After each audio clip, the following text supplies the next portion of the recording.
À la version longue, cette semaine, je reçois Martin Leclerc, le fils de Félix Leclerc, mais en fait, je l'ai pas invité pour parler de son père. On en a parlé quelque peu à travers l'émission, mais j'étais plus intéressé à la base de recevoir Monsieur Leclerc pour parler de ses années à l'ONF. Il a côtoyé de grands cinéastes. Ça m'intriguait beaucoup, en fait, de parler de ça, de parler de beaucoup d'anecdotes de tournage, dont sur le film de La Bête lumineuse de Pierre Perrault, et aussi Le Dernier Continent avec Jean Lemire. Ça, sûrement que beaucoup de gens s'en rappellent. Jean Lemire avait été partout après. Son film avait joué beaucoup. Ça avait joué à la télévision aussi. Donc, il y a beaucoup d'anecdotes sur ces deux films-là. Mais on a fait une petite rétrospective de sa carrière.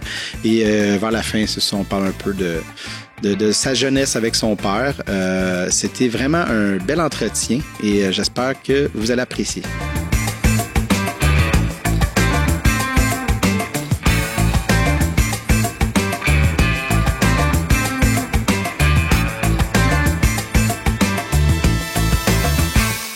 Monsieur Leclerc, merci beaucoup d'avoir accepté mon invitation à mon émission. Ça fait un petit bout que je vous avais sur ma liste. Je savais pas trop comment vous rejoindre.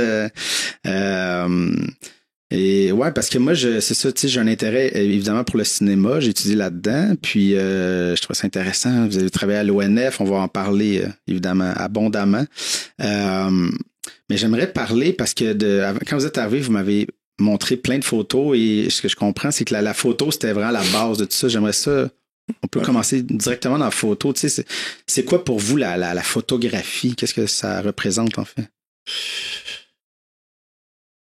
Pour moi, la photo, je pense tout de suite au documentaire parce que la photographie qui m'intéresse, c'est un peu la photographie de reportage.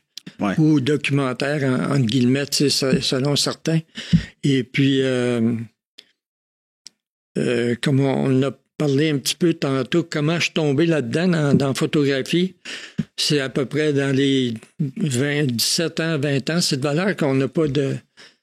C'est parce qu'à un moment donné, j'ai commencé en photo et puis je travaillais pour l'Écho de Vaudreuil, un journal local. Et puis, à un moment donné, il y a eu une espèce de vague dans les médias qui n'étaient pas encore des médias. Et puis, c'est comme si les magazines demandaient de moins en moins de photographes pour des reportages dans les magazines qui mettaient, tu sais. Ouais. Souvent, moi, j'ai connu l'époque où il y avait Life Magazine, Look Magazine, tous ces... National Geographic, moins, je trouvais ça trop beau, puis c'était de la couleur, puis moi, c'est plus le noir et blanc qui m'a embarqué tout de suite. Et puis, je me suis intéressé aussi, après avoir vu un film d'Antonioni, Blow Up. Blow Up, ouais. Ça a été le déclenchement, là, ça a fait dingue de même. Dans ma vie, c'est la photo que je voulais faire. Et puis, à un moment donné aussi, je suis tombé sur une annonce dans un magazine, je pense. Puis c'était une école américaine qui donnait des cours par correspondance de photographie. Ça fait que j'ai cliqué là-dessus, je me suis intéressé. Je suis pas allé sur Internet, ça existait pas. Mais je me suis intéressé. Je pense que j'avais fait venir des clients, je sais pas. Qui envoyait dans le fond par la poste c'est parce que c'était des cours par correspondance. Okay. Ça, c'était une gang de photographes du Life à cette époque-là qui se sont mis ensemble et qui ont formé une école comme ça. Et puis c'était des cours. On avait comme... c'était un cours qui durait à peu près un an et demi, je pense. Okay, quand même. Et puis, c'est à cause de la correspondance, tu sais. Ouais, il y a une lenteur, là, ils nous donnaient des devoirs à faire, puis on avait des 3 gros livres, épais de même à lire, où c'était des chapitres sur le développement dans la chambre noire des négatifs. Après ça, la composition. Après ça, il y avait des thèmes, c'est le reportage, le paysage, en tout cas, toutes sortes de trucs comme ça. Finalement, tu passais ton année, puis tu en avais appris pas mal, tu sais. Puis, ce qu'ils nous demandaient de faire, eux autres, ils nous donnaient un devoir à faire avec peut-être un 36 poses ou 2 maximum. Et puis, faites des photos sur tel ou tel sujet. Ça peut être des natures mortes ou un genre de reportage ou En tout cas, c'était différent à chaque fois. Et puis, tu avais des spécialistes dans ces domaines-là qui nous corrigeaient. Nous autres, on renvoyait ça par la poste. Je me souviens, j'allais porter mon enveloppe dans la boîte à main, là, sur le bord du lac à Vaudreuil. Et puis, mon père m'avait aidé pour payer ces cours-là aussi parce que à l'université, ça marchait pas. J'ai déjà commencé en architecture, mais ça n'a pas cliqué, ça n'a pas marché. Okay. Et puis là, j'ai créé mon père, puis j'ai découvert ce que je veux faire, tu sais, photographe. Puis le cours, c'était abordable à cette époque-là. Et puis, fait que finalement, ils m'ont payé ça, j'ai pris le cours. Et puis, après ça, ça m'a amené à travailler un petit peu plus pour l'Écho de Vaudreuil. Et puis, des fois, des magazines à Montréal, mais je n'étais pas assez connu pour ça, puis j'en faisais pas assez. Puis, j'avais commencé un petit peu dans le métier, dans le cinéma, comme en publicité. Okay. Fait que au début, j'étais comme assistant caméraman ou accessoiriste. Et puis, de fil en aiguille, ça, c'est... J'avais un ami, Robert Ménard, qui a été réalisateur. Là, qui a fait, Robert Ménard, oui. Qu'est-ce qu'il a fait, là? Là, j'ai un blanc aussi. Parce qu'on le nomme vite, on dirait que mon cerveau, mais c'est pas, ça va peut-être nous revenir. Puis il habitait pas loin de chez nous, dans l'Anse de Vaudreuil, un petit peu plus loin. Yep. Et puis à un moment donné, on s'était liés d'amitié un peu, puis on avait parti une compagnie Photo Déclic ensemble pour faire des photos, disons, pour un restaurant, des photos, là, en tout cas, toutes sortes de petites affaires. Ça n'a pas bien levé, ça n'a pas marché bien. Et puis, à un moment donné, il arrive, puis il me présente un morceau, une découpure de journal dans le Journal de Montréal. Je ne sais pas si ça s'appelait de même à l'époque. Mais comme quoi, il y avait un stage à l'ONF. Okay. Un stage dans le cinéma. En montage, à la caméra, puis à la réalisation, je pense. Et puis, moi, j'ai fait l'application tout de suite. Puis, à cause que j'avais un petit peu de métier, disons, dans le cinéma, comme photographe de plateau, puis accessoiriste, ça a fait qu'ils sont intéressés à moi. Ouais, c'est ça. Et puis, fait que j'ai eu une entrevue avec eux autres. C'était un peu fou comme entrevue. En tout cas, mes réponses à moi, c'était un peu flyé.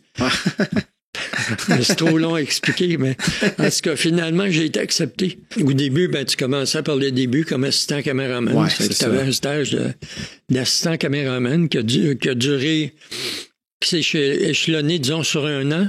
Mais l'avantage que j'avais à l'ONF, c'est que l'avantage, tu avais le laboratoire, tu avais les salles de montage, tu avais des studios, tu avais l'engineering aussi. C'était le médium du cinéma, là. Il était tout pellicule, là, c'était là, tu sais, t'avais tout.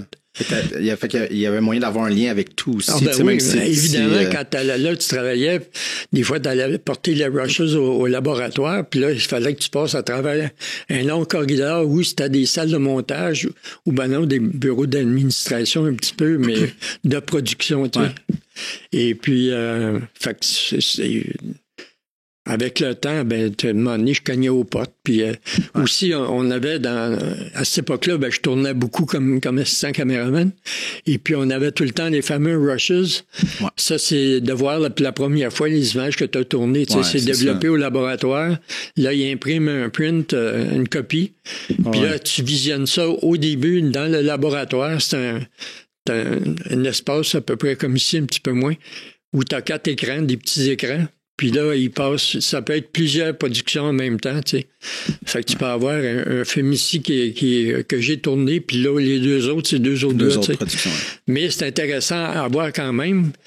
Puis là, c'est muet, ça. Tu vois pas le son encore. Ouais, non, tu vois juste l'image. Et puis, ça qu'on peut... Puis, à l'ONF, au département de la caméra, on avait un directeur du département de la caméra, Jean Roy, un gars fantastique.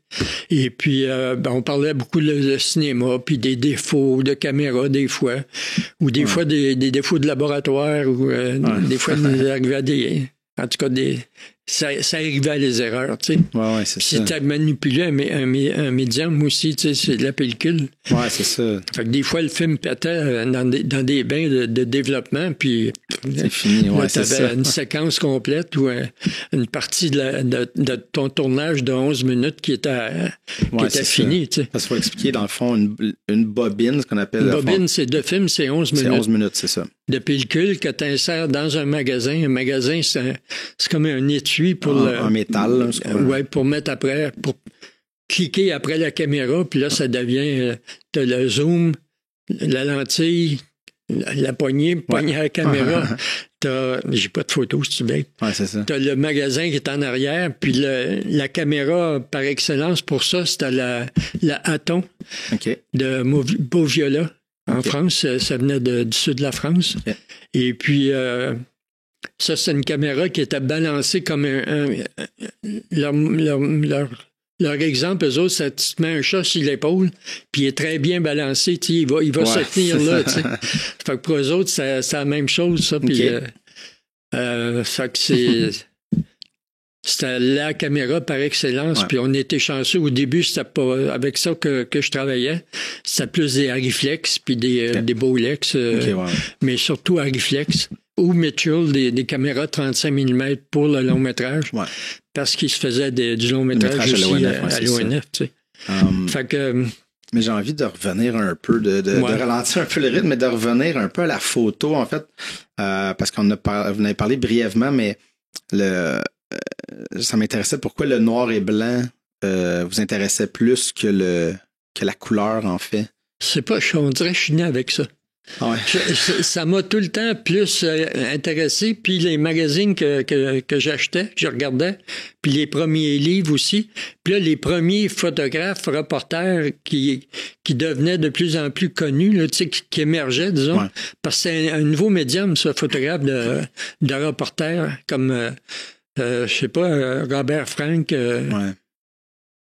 J'aurais dû m'amener une liste. Ça, c'est c'est même, mais il y a plein de photographes comme ça qui ont émergé, si on peut dire, et puis qui faisaient des livres, puis la plupart du temps, c'était en noir et blanc, parce que les appareils qu'ils prenaient, eux autres, à cette époque-là, c'était les débuts du 35 mm.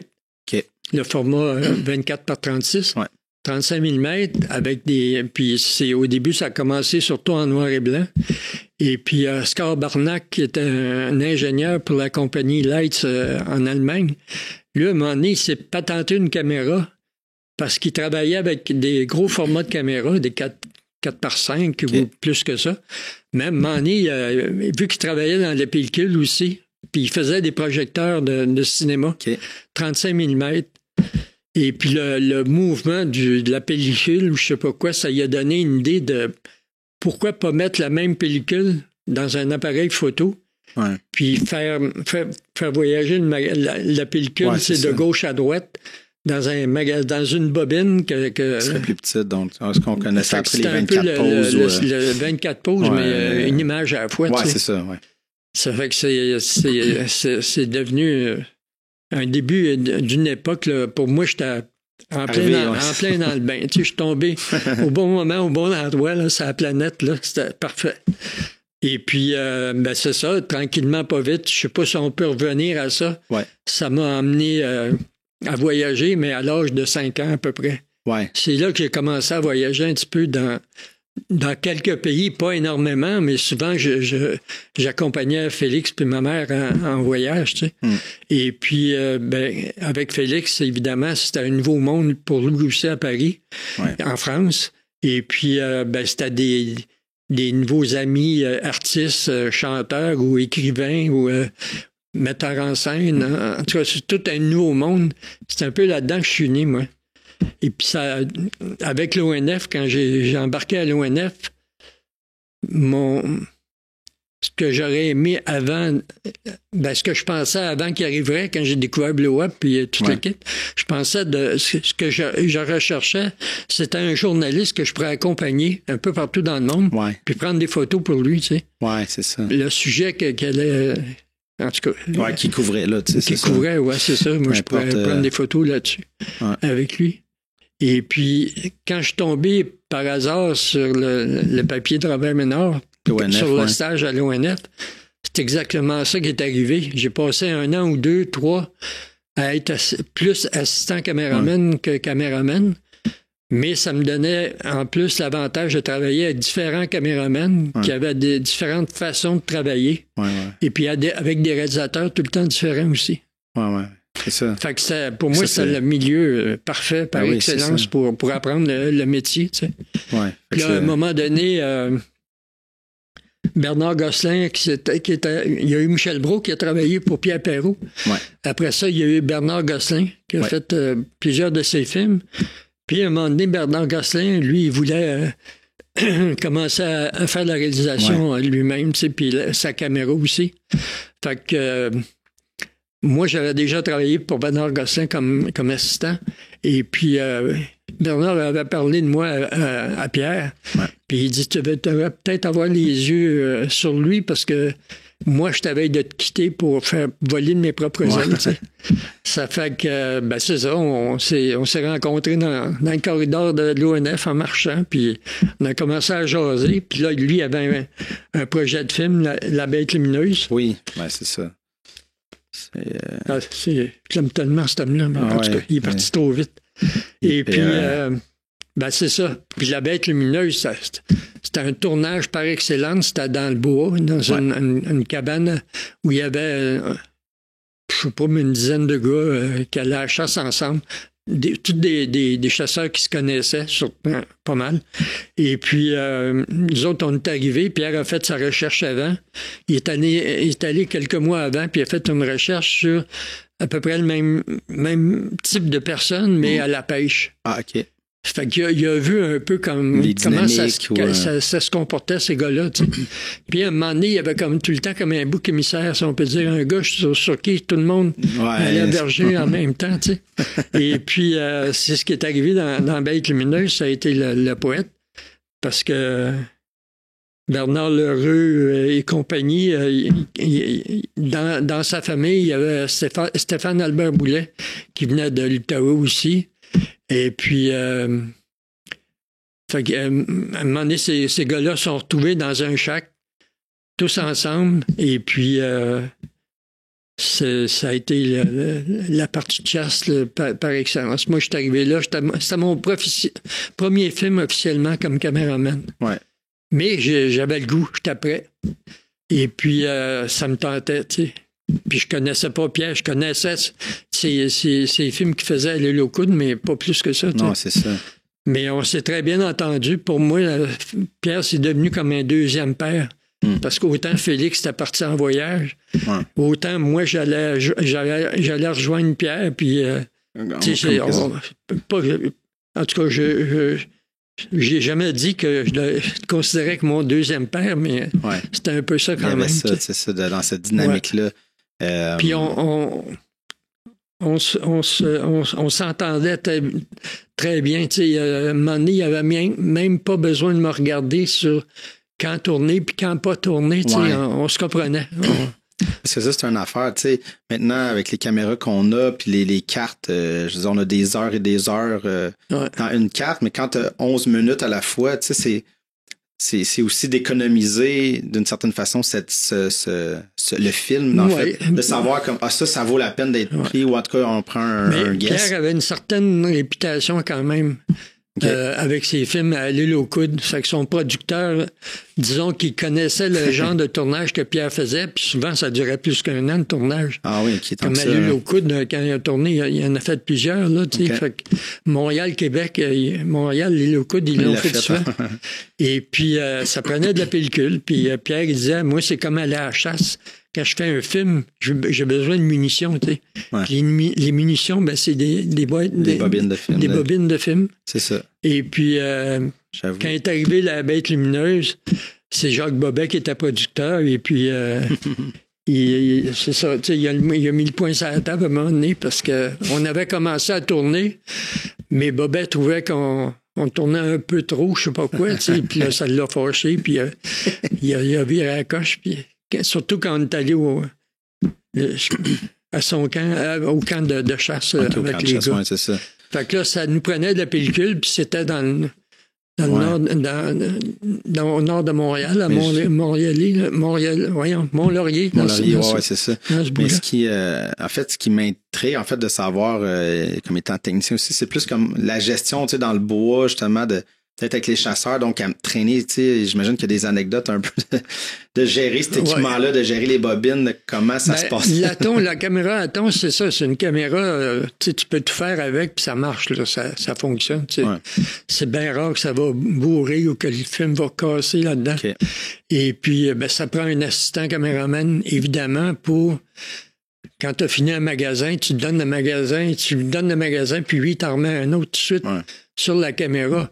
C'est pas tout le temps une bobine après l'autre, mais souvent dans Bête lumineuse, si vous voyez le film, vous voyez qu'à un moment donné, il y a des longues séquences où ça n'arrête pas. Tu sais, le temps dure quelques heures en quelques minutes, mais on a tourné pendant des heures de temps. Ouais, surtout l'espèce de souper qu'on a eu à un moment donné qui finit plus. C'est tellement une belle séquence. Puis les chasses, quand on allait en canot, on suivait les gars, on savait pas quand s'ils allaient frapper. Puis, parce qu'on peut pas prévoir vraiment. Là, l'idée, c'est que c'est comme la chasse, en fait, qu'eux, ils veulent aller... veulent trouver une bête, mais tu sais, s'ils la trouvent puis pas... Puis des fois, ils partaient chacun leur bord.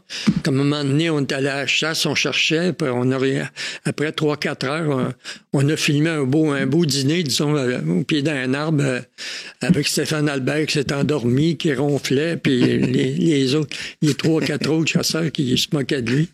Mais... Mais ça devait être un beau moment, justement, d'être dans le bois, tu sais, c'est ça, il va y avoir comme une espèce de confrérie, tu sais, l'équipe, on est là, une puis, petite équipe. Quand tu sais, j'avais tout le temps le même assistant puis le même preneur de son, on couchait là, nous autres. Ouais, c'est ça. On avait une petite tente roulotte, puis Michel, l'assistant caméraman, il était dans la roulotte. Yves Gendron puis moi, on était dans le camp avec les chasseurs. Perrault aussi. Et puis, on participait. On était tout le temps là avec eux autres. On mangeait en même temps. Puis, ça fait que c'est une belle complicité. Puis, ça a duré une couple de semaines comme tournage. C'est pas effrayant. Oui, c'est ça. Mais il y a du stock. Il y a du stock, non, c'est ça.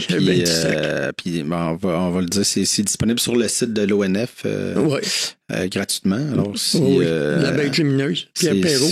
Pierre Perrault, c'est un monument du cinéma. Puis la Bête lumineuse, faut regarder ça. Ouais. Est-ce que c'est ce qu'on pourrait appeler du cinéma direct? Faisais-tu du cinéma direct? Ouais, c'est ça, c'était purement ça. Là, c'était vraiment je voulais juste pas être sûr de... oui. Mais ouais. Fait que ça, c'était ça. Mais là, vous avez passé votre carrière à l'ONF, là, fait que vous n'avez fait j'ai passé à peu près 25 ans. 25 ans, là, c'est ça. Ouais. Fait que il y en a eu beaucoup. On peut peut-être déjà aller, pour pire, on reviendra s'il y a d'autres trucs à travers ça, mais je voulais aller au dernier continent. En fait, avec la scène-là, la fameuse expédition. Perrault, j'ai fait une couple d'autres films aussi concernant le bœuf musqué. C'est une bête qui vit dans le nord canadien, là, sur l'île d'Ellesmer. Et puis, ils ont essayé d'implanter une ferme au nord du Québec, mais ça n'a pas duré, ça. Okay. Fait qu'on est déjà allé faire un tour là, mais on n'est pas resté longtemps. Mais ça a fait des belles images. Ça a fait un autre plus petit film, mais sur le bœuf musqué. Okay. Et puis, mais après ça, l'année d'après, on est allé sur l'île d'Ellesmer. Il y avait un biologiste... ontarien qui avait étudié, lui, le bœuf musqué, le lièvre arctique. Puis un peu le bœuf musqué, mais il était resté un moment donné, au-dessus d'1 an, je pense. Il a passé la nuit complète, là, les mois de nuit. En tout cas, toute une aventure. Puis à cette époque-là, tu avais le gouvernement fédéral te passait des tentes, espèces de tentes isolées qui chauffaient au gaz propane, me semble, en tout cas. Et puis, ça fait que tu pouvais passer l'hiver là, il n'y avait pas de problème. C'est une tente isolée avec de la laine, ça, d'épais. Comme on appelait ça des parcoles. Et puis, ça fait que quand Pierre a soumis le projet sur le bœuf musqué sur l'île d'Ellesmer, ça a marché. Mais il a fallu...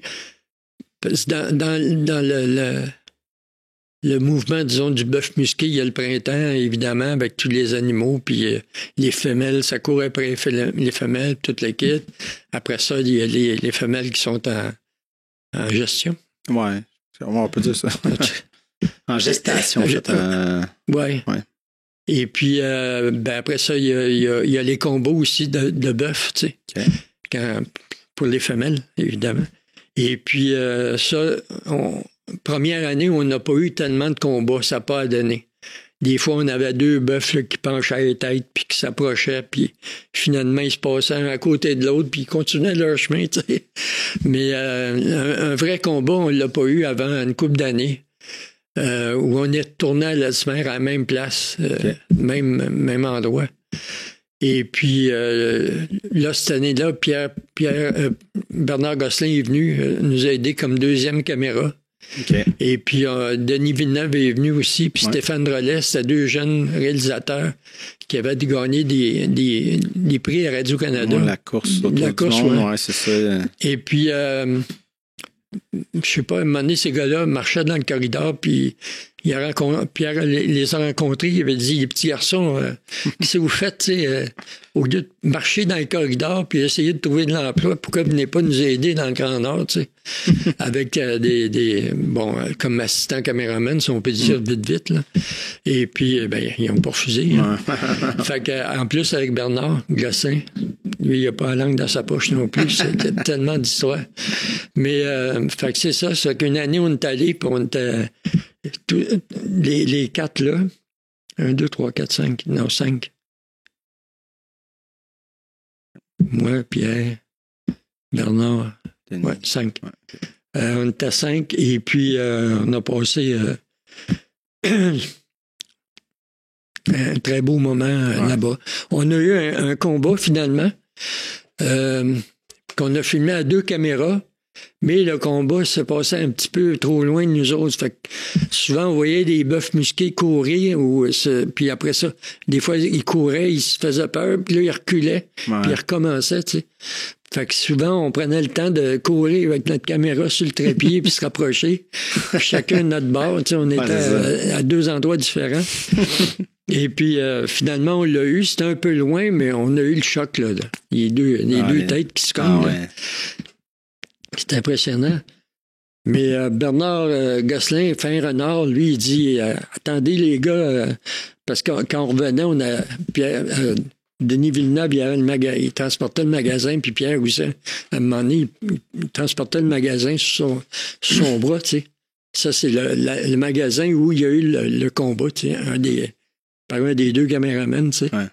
Et puis Bernard, lui, fin finot comme en tout cas, il dit attention les gars, c'est pas fini, il n'est pas développé encore. Puis comme de fait, on arrive à l'ONF, fait que on met nos bobines au laboratoire, ça s'en va au laboratoire, ça prend quelques semaines, là, ce procédé-là.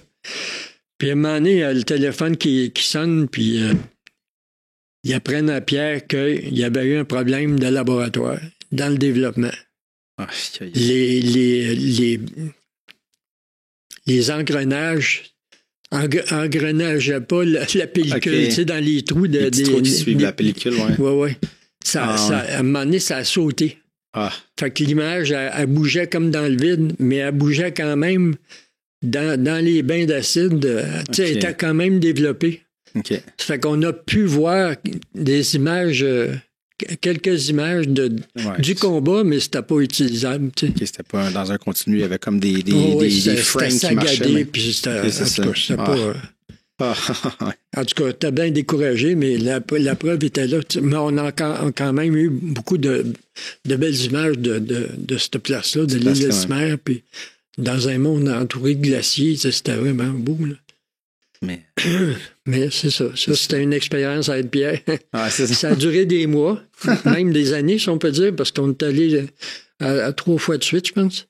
Quand même, là, Et puis, c'est ça. Après ça, j'ai fait d'autres tournages avec André Gladu. On a fait des films sur la musique.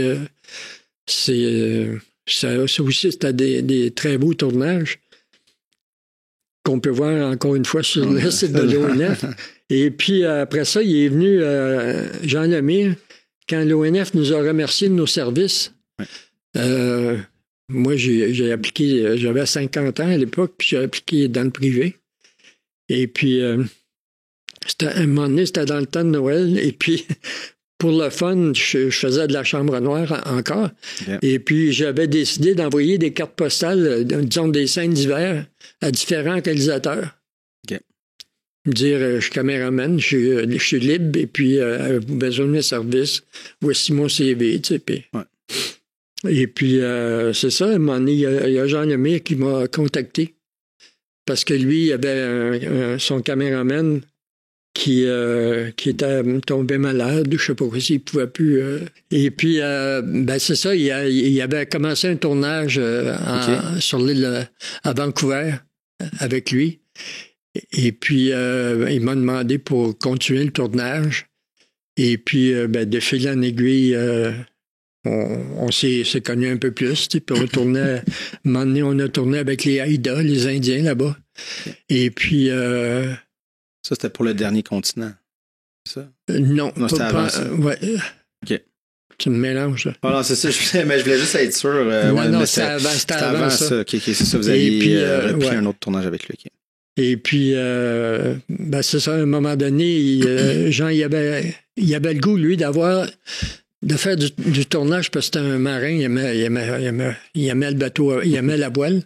Et puis, il aurait aimé ça de tourner avec un bateau, sur un bateau, tu sais, peut-être, au début, c'était plus un catamaran à cause de la stabilité.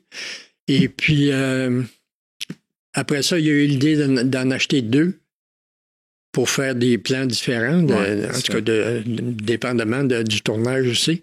Et puis, finalement, il y a eu une décision, il a regardé les annonces dans les magazines de bateaux à voile, et puis, il est tombé sur le Sedna, qui s'appelait, c'était pas le nom au début, je me souviens plus du nom du bateau, mais en tout cas, c'était...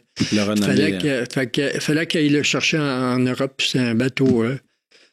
je pense que c'est allemand. Okay. Mais finalement, il est allé chercher en Angleterre, je pense. Okay. En tout cas, il a dû s'endetter puis tout. Puis il a ramené ça aux îles de la Madeleine. Puis là, aux îles de la Madeleine, il a commencé à transformer le bateau pour accueillir une équipe de tournage. Et puis, une espèce de salle de montage à l'arrière du bateau complètement. Okay. Et puis... là, il m'avait appelé voir si j'étais intéressé à travailler là-dessus. Puis le premier voyage, ça a été le passage du Nord-Ouest. Ça veut dire que tu pars de les îles de la Madeleine, puis tu traverses par le nord, à travers les îles d'Elsmer, puis les îles du Grand Nord, jusqu'à Vancouver. OK. On passe vers... Ouais, on fait le grand tour par en haut. Une voie maritime qui va être de plus en plus... navigable. Utilisé par, en tout cas, les paquebots, les navires, les pétroliers peut-être, en tout cas. Mais c'est une voie où les premiers marins aussi étaient allés en bateau à voile pour explorer, les premiers explorateurs. Et puis, ça fait qu'on a fait ce premier film-là. Puis, ça avait trait surtout au réchauffement climatique. On a commencé à en parler, c'était en 2002. Et puis, ça devenait de plus en plus en mode. Et puis, on avait des gens très intéressants à tourner, puis à différents endroits. Puis, en tout cas. Puis, finalement, après ça, ça a été... Jean Lemire s'intéressait à l'Antarctique, le dernier continent, qui est comme vierge, tu sais, où il y a presque personne qui habite là, sinon c'est des scientifiques de différents pays, mais c'est différentes bases, puis il n'y en a pas, ça se développe pas. Non, c'est ça, il n'y a pas de l'immobilier. Non, il n'y a pas des tours à condos qui se construisent. Non, pas encore. Je sais pas. Ça vient un jour, ça pourrait être beau en crise, pardon. Mais non. Ça fait que, ça m'a amené au dernier continent, la mission antarctique. On va prendre des petites images. Là. Si on a pu zioter justement avant qu'on filme. On a passé 14 mois et demi. Le bateau s'est isolé dans les glaces. C'est ça, sur la baie de Melchior. Okay. Une ancienne base militaire qui a été abandonnée, mais il y avait encore une bâtisse là. On pensait l'utiliser au début, mais finalement, on a abandonné l'idée. Puis on a bien fait parce que on a été obligé de déménager de place à cause de la houle qui venait du large. Okay. Et puis ça a tiré parce que le bateau était encadré dans un petit chenil. Peut-être on filmera des photos de ça. Mais à un moment donné, ça tirait de tous les bords. Ouais. C'est un bateau de 650 tonnes, je crois. Quand ça tire, puis finalement, ça a commencé par péter. Okay. Puis là, en plein milieu de la nuit, il a fallu qu'on parte d'urgence. Et puis, mais c'est le fun. Ben, c'est une malchance, mais une chance en même temps parce que on avait seulement un petit trajet à faire pour trouver une autre baie où l'eau était à découvert encore. Okay. Et puis là, c'était une baie qui était vraiment à l'abri des vents puis des vagues, tu sais. Fait qu'en tout cas, en tout, on a passé 14 mois et demi là à tourner. C'est fou, là. Ouais. C'est quand même un investissement de temps et de dire, ben j'embarque dans ce projet-là, puis je peux pas reculer. Les gens, à tout bout de champ, ils disaient s'il y en a qui veulent débarquer, des fois, c'est arrivé quelques fois où il y avait un brise-glace qui venait nous ravitailler. Okay. Fait qu'au pire aller, les gens qui étaient plus capables, ils auraient pu embarquer à bord de ça, puis tu changes d'équipage. C'est arrivé une fois. Et mais j'avoue que c'est parce qu'il y a quand même quelque chose de psychologique, tu sais, de dire, bon, j'y vais, ça va durer 14 mois, mais tu sais, d'être là, maintenant, il y a quelque chose qui peut devenir confrontant. Il n'y a rien à aller. C'est ça, là. T'as pas de dépanneur, là, il n'y a rien. C'est de la glace, c'est de la roche, c'est de l'eau. C'est de l'attente. On filme quoi, qu'on peut. C'est ça, il va avoir des journées qui se passent. Moi, j'étais à l'affût à tous les jours, puis je demandais au monde qu'est-ce que vous faites aujourd'hui. Tu sais. Fait qu'on avait quelques scientifiques à bord qui étudiaient surtout l'eau. L'eau là-bas. Il y avait Mario Cyr qui est venu avec sa caméra pour faire les plans sous-marins. Ouais. Et puis, on avait un bon Zodiac. Et puis, on pouvait faire des petites excursions, mais jamais bien longtemps, tu sais, parce que tu sais pas la météo là-bas, tu sais pas qu'est-ce qui peut se passer. Tu sais, je pouvais faire un peu n'importe quoi. Ce que je décidais de tourner, je le tournais. Okay. Sinon, il y avait des affaires spécifiques. On a eu des aventures avec des phoques, tu sais, une naissance, des phoques léopards qui venaient nous voir des fois. Ça, c'est un animal très, très agressif. Ouais. Puis, fait que c'est ça, 14 mois et demi. Puis moi, mes années d'avant à l'ONF, où je voyageais beaucoup, où j'ai eu une famille avec 2 enfants, ça a aidé un peu à passer à travers. À ma pauvre Lise de passer à travers, tu sais. Puis les enfants étaient à un âge, quand même, ils étaient quand même plus vieux. Ouais. Ça fait que ça... C'est plus facile à gérer. On a passé à travers. Ouais, c'est un petit peu plus facile. J'étais un des seuls, je pense, à survivre. Le couple qui a survécu. Ouais, c'est ça, vous me disiez tantôt, parce que c'est ça, 14 mois, c'est assez lourd. C'est long, longtemps. C'est long, puis on s'entend qu'il ne va pas avoir des communications. C'est facile. Ça, c'est pas pire. On avait quasiment l'Internet à tous les soirs. OK, quand même. Ouais. OK. Par satellite, en tout cas, ça, je sais pas comment ça marche. Mais à un moment donné, on pouvait se brancher autour de la table, tout le monde, puis on avait 1 heure ou à peu près pour échanger les courriels. Tu sais. Okay. Puis il y avait on avait une couple de téléphones satellites aussi. C'est ça. Ça fait que ça... Mais c'est pas pareil. Tu sais. Avant qu'on commence à filmer, vous m'aviez parlé du moment du manchot empereur. Oui, c'est ça. C'était un dimanche après-midi, disons, beau soleil, pas de vent. On était ancrés, il n'y a rien qui bougeait, c'était parfait. Ça fait que il y a des gars à bord du bateau qui ont décidé, on faisait un michoui, tu sais, un barbecue, genre. Et puis de la bonne saucisse, puis un peu de vin. Et puis... ben c'est ça, fait que là, on s'installe tranquillement, pas vite. Puis moi, j'avais tout le temps mes petites longues vues au cas où, tu sais. Un caméraman en voyage, souvent, ça apporte ses longues vues, surtout en campagne. Là. Ouais, c'est ça. Fait que je scrutais l'horizon de même. Puis à un moment donné, oups, il y a quelque chose qui accroche. Tu sais. Ça arrive souvent de même quand tu as des longues vues, il y a un mouvement qui se passe, puis... Surtout là-bas, c'est blanc, blanc. Ben oui, c'est blanc, puis il n'y a rien. Tu sais, c'est de la neige, puis des roches. Oui, c'est ça. Puis c'est noir et blanc, tu sais, encore une fois. Ouais. Fait que je descends en vitesse voir Jean. Puis je dis, Jean, je pense qu'il y a un manchot à Preur qui est là-bas. Okay, ouais. Fait que Jean, il a sorti ses longues lui aussi, puis il est venu, puis il dit, oui, les gars, on s'habille, puis on va le rejoindre. Fait que là, on met chacun notre Mustang, des espèces de longs manteaux rouges qui peuvent flotter si on tombe à l'eau, là, tu sais. Okay. Et puis,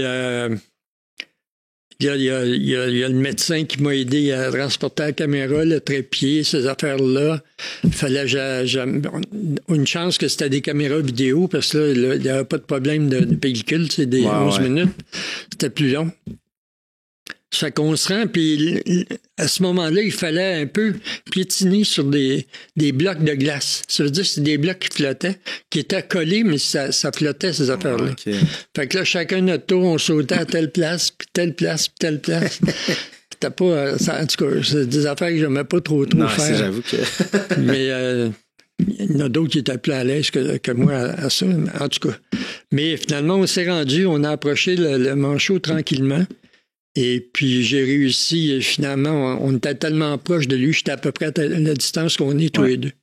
Fait que je pouvais faire des close-ups de son œil qui regardait, des fois, il se retournait de bord.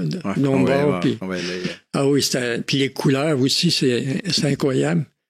Mais, fait que finalement, on a comme passé 2 heures, 2 heures et demie avec. Quand même. Hein? J'ai des belles photos là-dedans. Ouais, c'est ça. Et puis...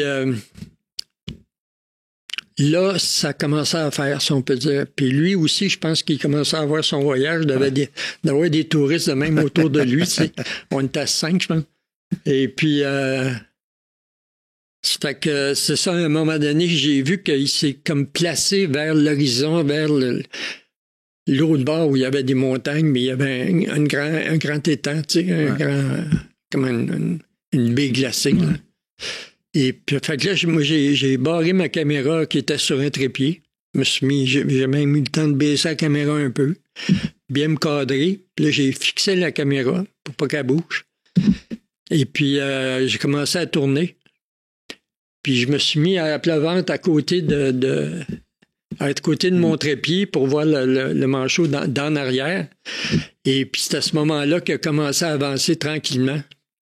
Puis là, il s'est éloigné. Puis ça a fait... C'est dans le film, à la fin du film, on voit le manchot qui s'en va vers l'infini, tu sais, vers rien. Puis moi, j'ai pas pris énormément de photos, mais j'en ai pris 3-4 que j'aime beaucoup. Et puis ça a été l'aventure du manchot. L'accueil de ce film-là, me semble, c'était fou. Il me semble qu'on entendait beaucoup parler, genre le maire était partout après. Là, moi, j'avais à peu près début vingtaine. Avec ça, ils ont fait un long-métrage, mais ils ont fait aussi une série. Oui, c'est ça. La série, pas dire que c'est plus intéressant qu'un long-métrage, mais c'est pas pareil parce que tu peux mettre plus de matériel, tu peux mettre plus d'action. Fait que tu voyais plus les gens entre eux, tu sais, les gens dans la cabine, les gens à table. La vie un peu. La vie à bord. Le Zodiac qui pète, des affaires de même. Tu sais, des moments qu'il y a dans un film de 2 heures, tu te dis, bon, ben, c'est peut-être pas pertinent parce que tu vas aller à l'essentiel en 2 heures, mais là, si t'as 12 fois 1 heure, là, c'est différent. Tu as le temps de montrer ces petits moments-là qui sont quand même intéressants. De savoir comment ça se passe, la vie en arrière de ça. Que je me demande où c'est qu'on s'en va. Il nous reste encore un peu de temps, mais ça avance quand même assez vite. Ben oui, mais je voulais peut-être parler on pourrait peut-être parler en fait de la BD de votre fille. Mélanie. Mélanie, ouais. Ben oui, j'avais apporté ça. Dans le fond, votre fille fait des BD. J'ai une fille fantastique. J'ai été comblé dans ma vie, c'était effrayant. Et puis, Mélanie s'est mise à faire du dessin. Déjà, quand elle était très petite, moi, je faisais des photos dans la maison des enfants. C'est comme ça, clic, à gauche puis à droite. Puis déjà, à 2 ans, 3 ans, elle commençait à dessiner, à faire des dessins. Okay. Puis ça, j'ai cette évolution-là pendant des années de temps. Ça fait que c'était un peu drôle. Puis là, à un moment donné, elle s'est décidée à faire de la bande dessinée, à faire des dessins. Ouais. Et puis, elle a étudié un peu avant, pendant un an à peu près, je pense. Elle a pris des cours. Et puis, il est sorti ce livre-là. Contact, ça a été le premier. Puis puis elle en a fait un autre après, Temps libre, qui traite surtout plus sur l'Alzheimer. OK. Parce qu'on avait une matante qui était atteinte de ça, puis ça l'avait touché, ça. Okay. Puis elle avait fait quelque chose là-dessus. Ça, le contact, c'est plus notre vie personnelle de famille. C'est là aussi, elle parle de votre jeunesse aussi. Tu sais, dans le fond, elle ratisse un peu large. Ben moi, elle m'a questionné pendant des mois de temps, sinon des années. Puis, c'est ça, à un moment donné, elle m'a questionné sur les... Quand on était allé à Paris pour la première fois, tu sais, avec Félix. Et puis, elle a 4 pages de ça qui sont très belles. En tout cas, ça vient d'une photo du Paris Match. Oui, c'est ça. Parce que le Paris Match, c'est aussi... Félix, en 1950, il est devenu comme une vedette à Paris, puis c'était quelqu'un de complètement nouveau, tu sais. Et puis un chanteur québécois, mais qui parle français, tu sais, puis qui a du succès, je veux dire, qui comprenne, puis qui s'exprimait bien, puis tout. Ça, c'est un autre dessin qu'elle a fait sur une affiche de Félix dans les rues, tu sais. Ouais, puis le petit Martin, il demande, il dit, c'est toi, ça? Ouais. T'as l'air drôle. Oui,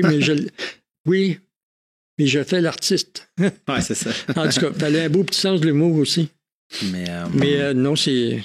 Mais c'est intéressant, ça, que votre fille, ça tarde à ça. Mais moi, j'avais un questionnement, parce que j'imagine, tu sais, d'avoir un père qui est ce monument-là, tu sais, quelle place ça a eu dans votre vie? Est-ce que des fois, ça venait tannant ou pas? Je sais pas comment vous aviez dealé avec ça, l'espèce de... Les gens, des fois, peut-être qui vous abordent pour pouvoir, tu sais, pouvoir parler de votre père ou... Moi, j'ai comme embarqué dans le jeu, si on peut dire, dans la vie. Pour lui, c'était nouveau aussi. Félix, c'est quand Canetti est venu en 50 à Montréal faire un tour, Guy Moffett a présenté Félix à Jacques Canetti.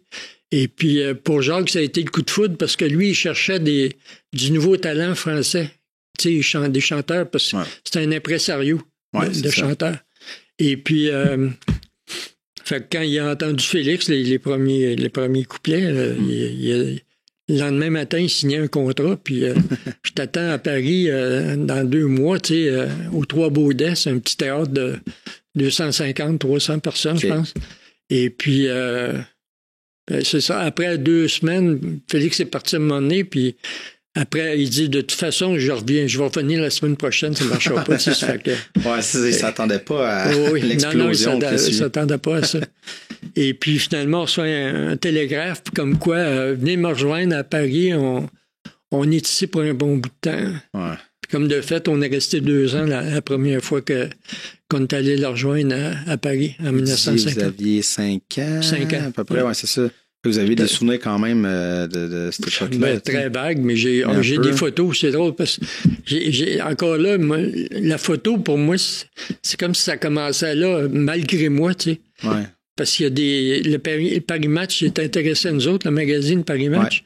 Fait qu'ils ont envoyé des photographes suivre Félix avec la vie quotidienne à Paris, tu sais, un Québécois qui vient de l'autre bord, le Canadien. Hein. Ouais. Non, moi, ça a été une vie, je sais pas, j'ai été à l'écoute, je pense, dans ce milieu-là d'artistes. Là. Ouais. C'était vraiment un mélange d'artistes tout le temps. Tu avais Raymond DeVos, Jacques Brel, Canetti, évidemment, l'impresario, mais c'est tous des gens qui travaillaient, tu sais, qui étaient son aile, si on peut dire. Et puis, fait que j'étais tout le temps mêlé dans ce milieu artistique-là, puis les voyages aussi. Ouais. Des fois, c'était des voyages moins loin, mais d'autres fois plus loin. Puis même quand on était à Vaudreuil, quand Félix est revenu, souvent, lui, il partait en tour de champ, puis quand il partait en tour de champ, il faisait le tour de la Gaspésie, là, tu sais, il partait plusieurs jours, plusieurs semaines. Ouais, c'est ça. Et puis, il gagnait sa vie avec ça, puis avec l'écriture pour le théâtre. Oui, c'est ça. Sa passion première, je pense, c'était le théâtre, l'écriture pour le théâtre. Mm. Et puis, une des premières pièces qu'il a jouées, il l'a joué à Vaudreuil, évidemment, Le Petit Bonheur. Mais c'est une pièce qui a été jouée à Paris. Okay. Et puis, Canetti ne savait pas trop comment ça allait marcher, mais en tout cas, ça a été joué quand même. Et puis, Félix a eu de l'argent, une subvention, je sais pas quoi, du gouvernement. Puis il a pu amener son équipe de comédiens du Québec, des Québécois, là-bas à Paris. Ah, ouais. Puis ça a duré plusieurs mois. OK. Ouais. Quand même. Puis il y a eu quand même aussi. Au début, le succès n'était pas évident, mais il y a eu des mauvaises critiques aussi. Mais après ça, je sais pas, ça s'est replacé. Ça s'est amioté, je pense. Ouais, c'est ça. mais vous, comment vous le diliez avec ça? Comment l'espèce qui part, qui revient, est-ce que c'était quelque chose ou c'était comme normal? Ça oui, ça faisait partie de ma vie. Ouais, c'est ça, c'était comme ça. Puis ma mère aussi. Ouais. Malgré elle, mais c'est ça. Ça fait partie de notre vie. Et puis, à un moment donné, ça s'est terminé. La vie à Vaudreuil, pour lui, il était plus capable. Parce que ma mère avait un petit problème d'alcool. Puis, c'était pas vivable ben non plus dans la famille. C'était pas dans la maison. C'était pas drôle. Okay. Puis, moi, ça m'avait chagriné pas mal parce que je trouvais qu'il communiquait pas avec ma mère pantoute. Okay. Quand il est parti pour l'île d'Orléans, puis il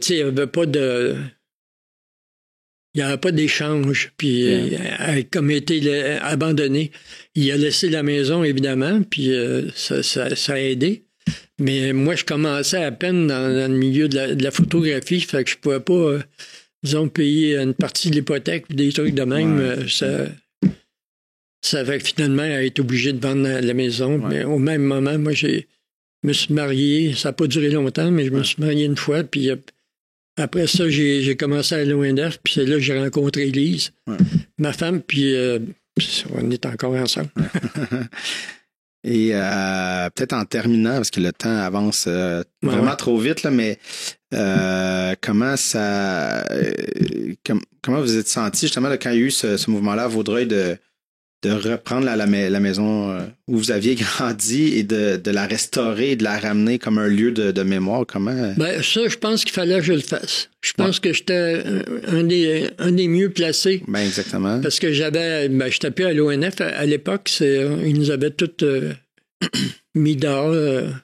En tout cas, on n'avait plus de job.